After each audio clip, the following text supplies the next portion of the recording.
All right, cool. So the stream's live now? Yes, we are live. We are live here on the Woman Agenda podcast. This is Raj, your host, and yes, we have very talented author, among other things as well. She's doing a lot of things. Her name is, I think, hopefully I'll get this right. Is it Fran Fomai? Is it?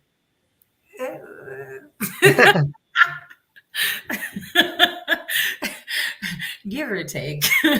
so so my last name has been butchered so much because I come from a Pacific Islander background. Right. So the Okay. correct enunciation is Fomai. Fomai. Yeah. There's supposed to be like an apostrophe like after the A. Yeah. So obviously you sent me some information about your book. Is this your first book? Have you written before this book? That is my first book, and I have written, but it was mainly like poetry. Right. So Okay. poetry and I used to. All right, this is a side thing. So when my friends were dating online, I would Right. conjure up their intro of who they were. Yeah. So I did do like a little profile for them. So that's kind of like a side thing that I would do. All right. Okay. And okay. So how did you come about writing this book? And yeah. So I had gotten into a scuffle with I think I don't, either 14 or 16-year-old at the time. She's 20 r- now. Right. So, you know how they say that kids have different phases that they go through? This one was the teenage phase, and she definitely didn't want to listen. She didn't want to hear anything that I had to say because I, as a parent, wasn't listening to her. Right. So I had come to this understanding now that I didn't respect her or the relationship we had to even give her an ear to listen. So that's how I came up with the title, Can You Hear Me? Yeah. Wow. Yeah. And okay. So obviously you've sent us some information about the book. And so is this a what is this? Is it, what genre of writing would this book be classed as? Self development. Self development. Yeah. It really talks about three areas of my life, and all of them at the same time, they were blaring at me to pay attention to myself. So, like I said, my daughter, she said that I wasn't listening. And then at work, I was having communication issues with my colleagues and the owner of the company. And then my colleague was like, "You got a problem." And then when I went home, I had my one of my best friends. She was staying with me at the time. She also told me like, "You got a problem."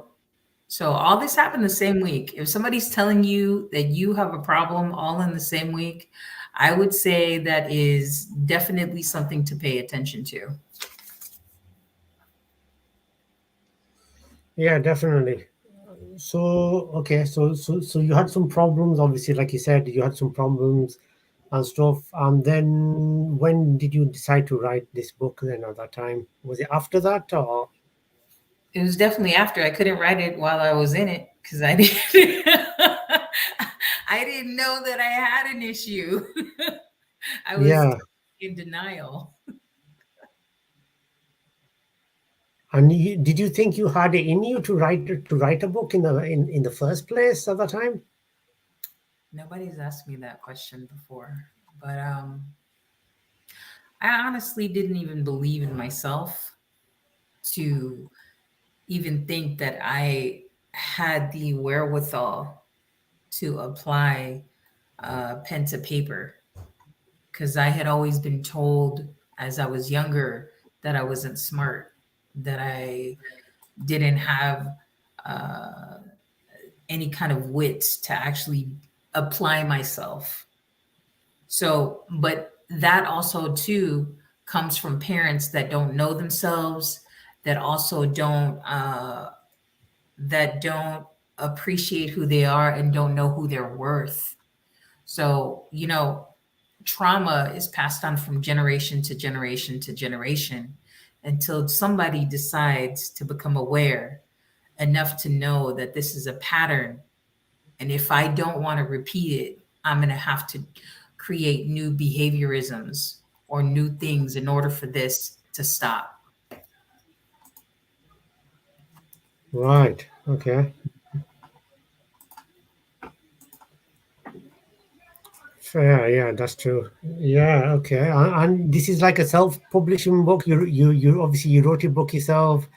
You've So, edited it yourself. yep, I edited it myself. I had a colleague help me with the graphics on there, but I do a little bit of Adobe Illustrator. So I did all the editing. I did all of my the back of my book and stuff like that. So Oh yeah. This is yeah, yeah. So I was able to use what I had learned in the industry that I was in, because I'm not in that industry anymore, to put all these things together. It's funny how life introduces you to different things before you get to where you are now, and you're like, oh, that's the reason why I learned this, or that's the reason why I experienced this, to do what you do now, right? yeah. Like, how did you get into what you do? How did I get into this? Is how long do you have? um, um, how did I? Well, briefly, how did I get into it? I was doing something else before, and I was, I knew before the COVID hit all of us, COVID-19. I was coming to the near the end of that. I knew part time while I was doing that, I was coming to the end of that, and I knew I couldn't carry on anymore. I just whatever I had, I gave it. I gave that, and I thought, okay, I need to do something else now. I don't want to do something for the sake of something. I was still getting offers in that area and stuff, and I could have earned quite a bit of money in that area. But the thing was, it wasn't about the money that much. It was about what I wanted to do Mm, and the reason. And when that finished, like I can't give anything more. I need to do something else now. I need a new challenge. I need to do something else where I'm giving, but something else. So I think that's what it was. And then after doing a lot of research on YouTube and stuff, and understanding about podcasting, then I saw there was a bit of a gap in how women were getting not that much of a attention. promotion. Like there wasn't many channels, podcast channels and stuff. So I thought, yeah, I think there's a bit of a gap here. I could do something where there's not like massive competition, and it could be unique. Try something like this. And I've always wanted to do stuff like that in that kind of area anyway. Um, I did some stuff for a friend's friend on a radio station before some years back. I did some radio training as well. So it was similar to that. So I thought, okay, yeah, but obviously then you can do it yourself and see how it goes, and then and hopefully then collaborate with people and see if it works or it doesn't work.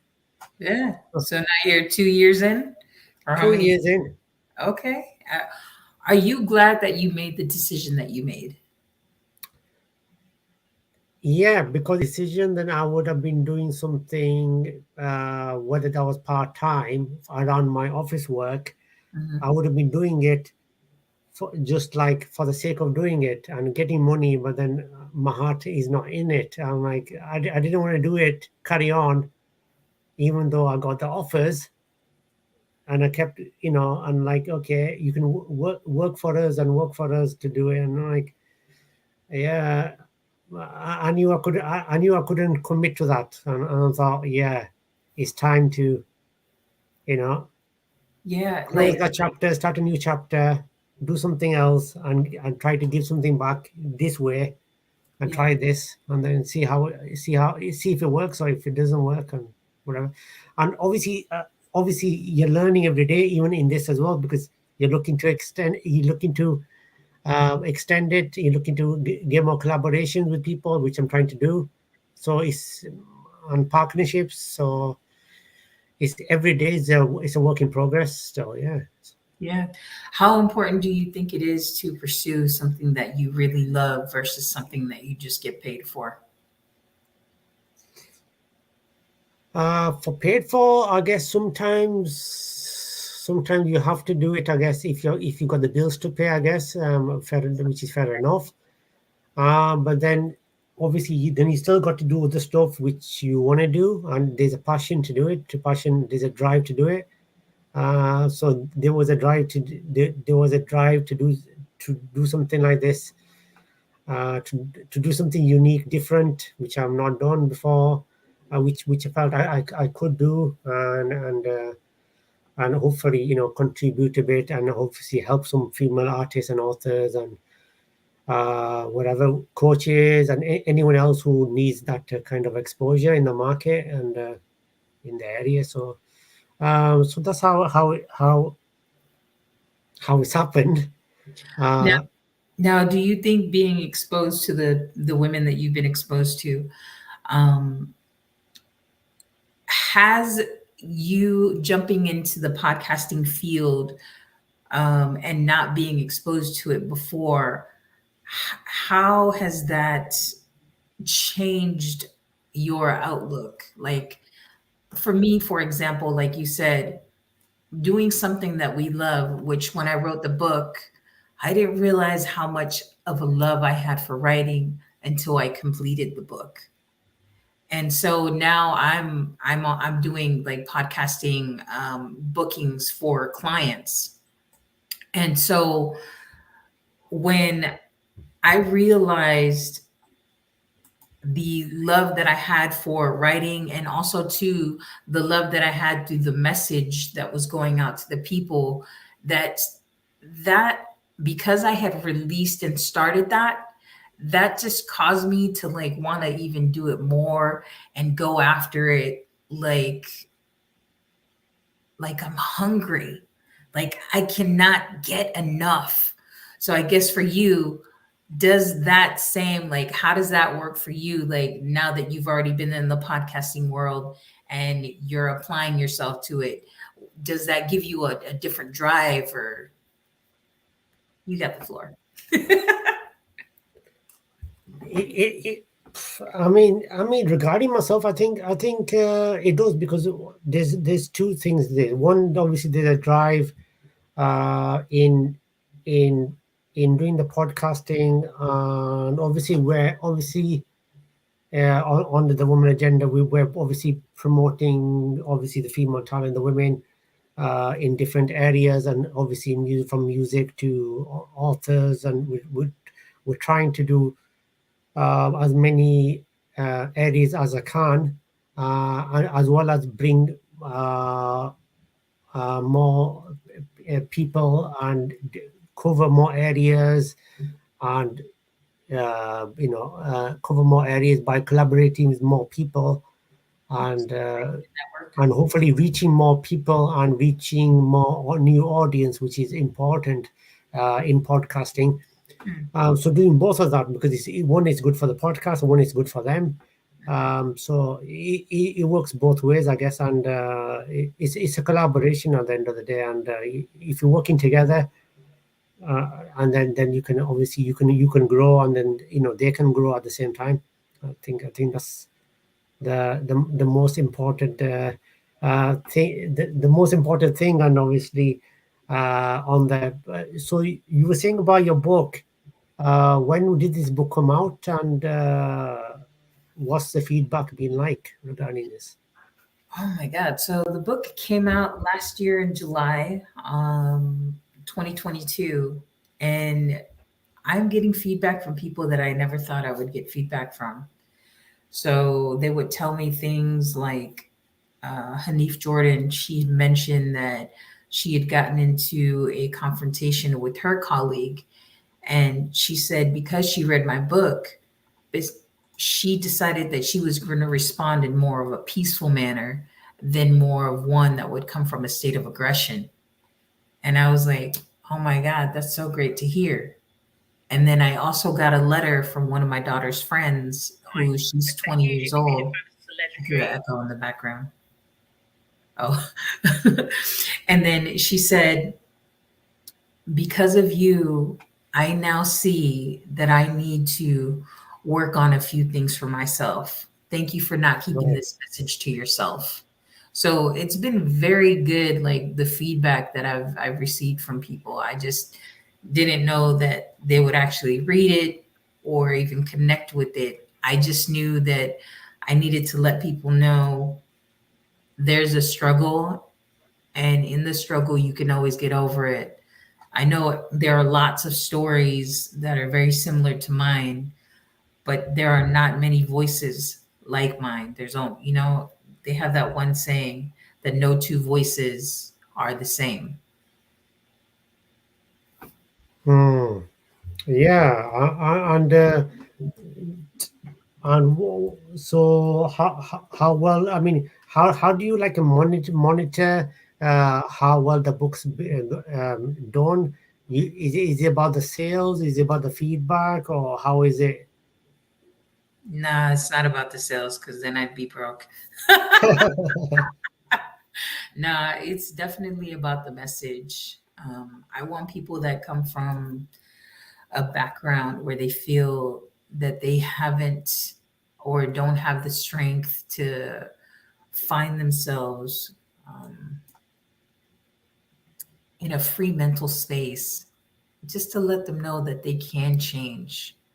Like sometimes in life, we go through like this cyclical pattern, and it's like, when are things going to change for me?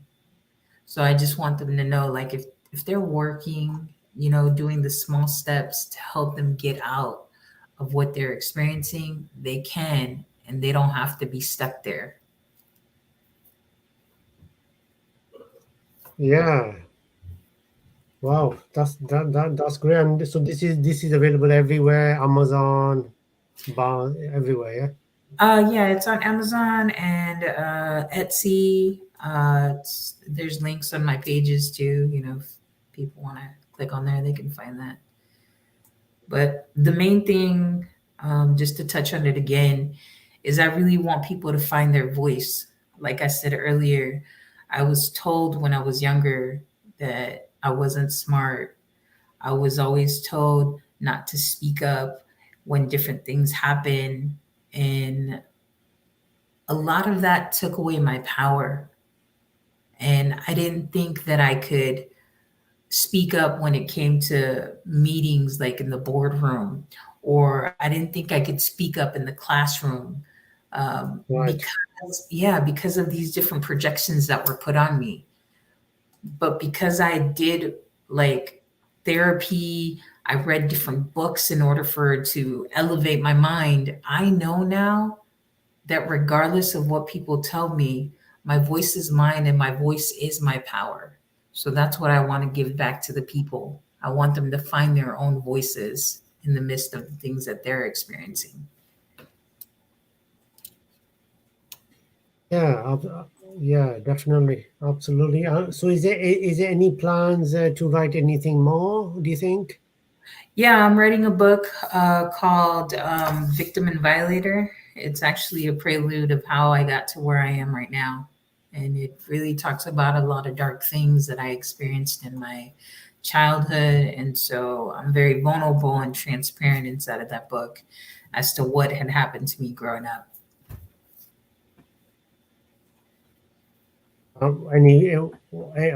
Is any like tentative release date for this book? Yeah, I'm looking to release it in February. because in April I'll be speaking at an event in Las Vegas. And so I'll be having like a booth out there and hopefully have the new books ready at that particular time. It's in April, but February is my date, so that way I can get all the books printed and stuff like that. Yeah, definitely. Very, very exciting stuff happening there. So, like you said, you've sent some information about that, and obviously, uh, you've said something about speaking in Las Vegas. And tell us a little bit about what exactly is that, and and what will be happening down there. Sure. So it's called the Best You Expo, and the Best You, it's about self development, in various areas of your life and motivational speaking, things, all those things are going to be under one house. And guess who is speaking at the event? Yeah. Les, Wow. besides myself, Les Brown is going to be speaking there. Yeah. Excellent.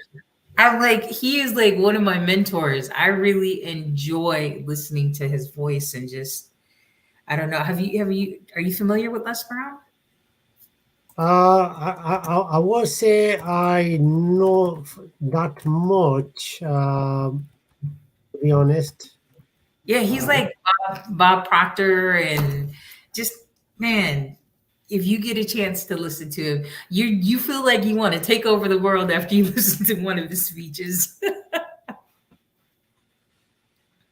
yeah, there are some which are really good at I've seen some on YouTube and stuff, and there are some which are really good at you know Orating, uh, right? yeah, in telling people, giving that uh, giving people that are advice and that kind of stuff. So there are some which are really good at doing that. Okay, so he's definitely up there, you would say. Yeah, he's like In a Tony Robbins. right. Yeah, I've been Oh, listening to him since I was a kid. yeah. Okay. And okay, so and okay, and I've seen he said something about the work you do. So you do something to do with print. Is it? Am I right in saying you do something to do with printing and stuff? Well, I used to. I was in that industry for 17 years, actually. I Right. did digital printing, offset printing, and signage, and they're all just kind of like in the same field. It's a big industry, but it's small. Everybody knows everybody, even promotional materials. But yeah, I started off as a marketing assistant cold calling, and Right. then afterwards I started to do sales, and then I went into project management, and then I ended up working for one of our manufacturers who did our signage. And he's the one that I talk about in chapter 2, where there's a conflict at work.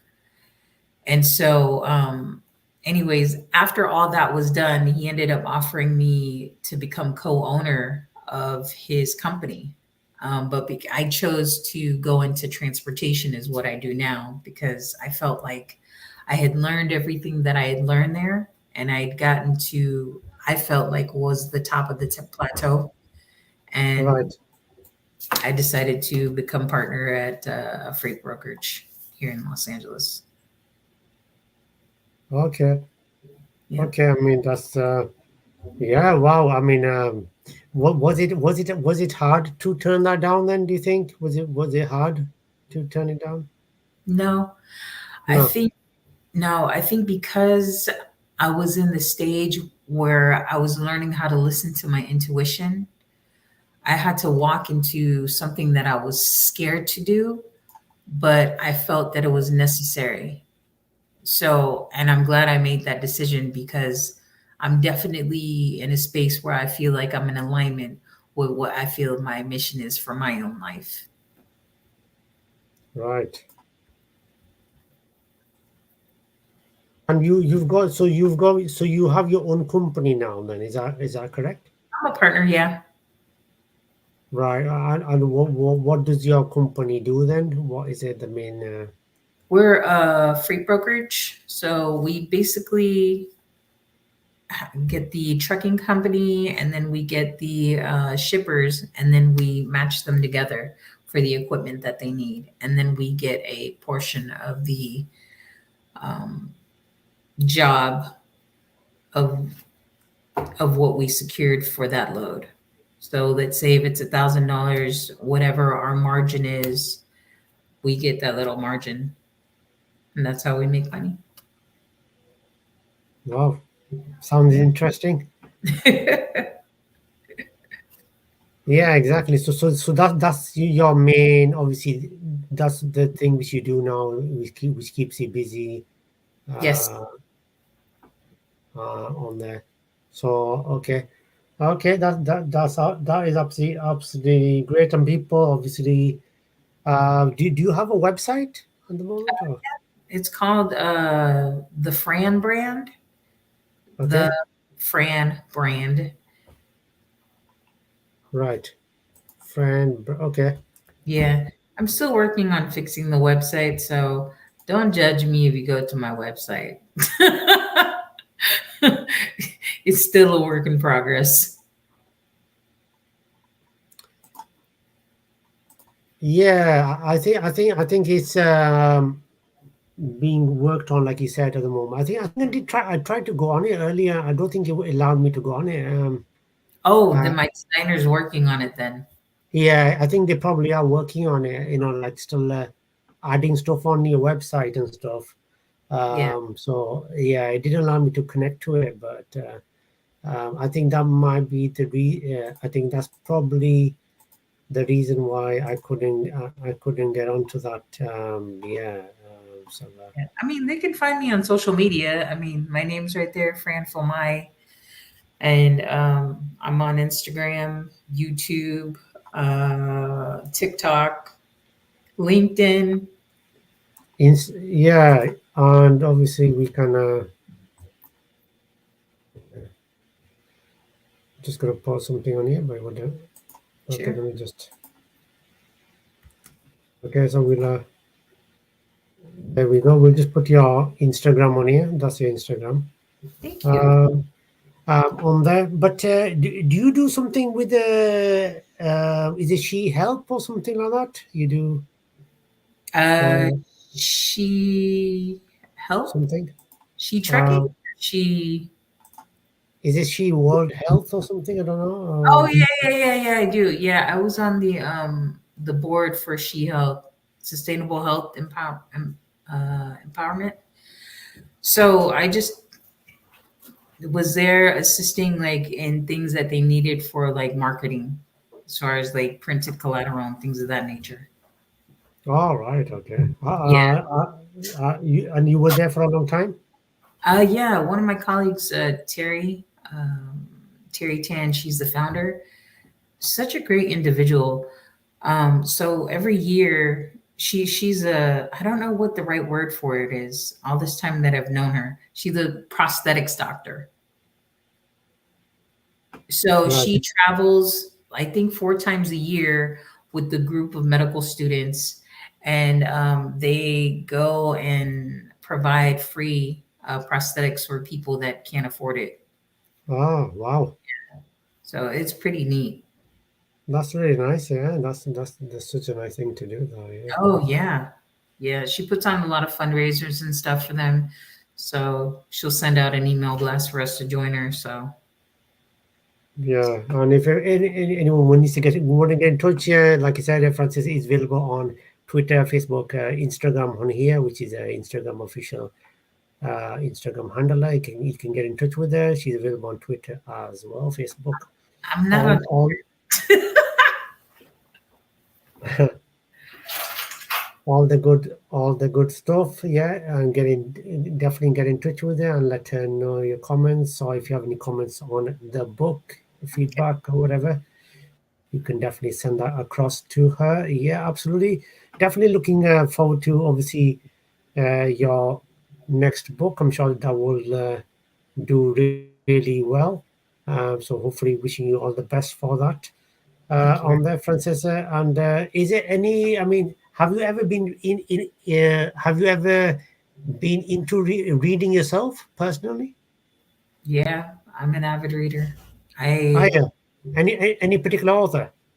um I like, well, most recently I have read Michael Singer's book, The Untethered Life, Yeah, and the Surrender Project that he has. So it really talks about like allowing yourself to go with where the universe is pushing you versus you trying to do your agenda. And the universe will slowly lead you into where you need to be. You just kind of got to go with the flow. So, yeah. but yeah, that's one of, Wow. yeah, yeah. Yeah. I wish I could read more. To be honest, it's a bit hard at the moment, but Adios. uh, yeah, definitely, yeah. But yeah, The- uh, Before we go, the reason why I really do read is because of the amount of trauma that I experienced from a young age.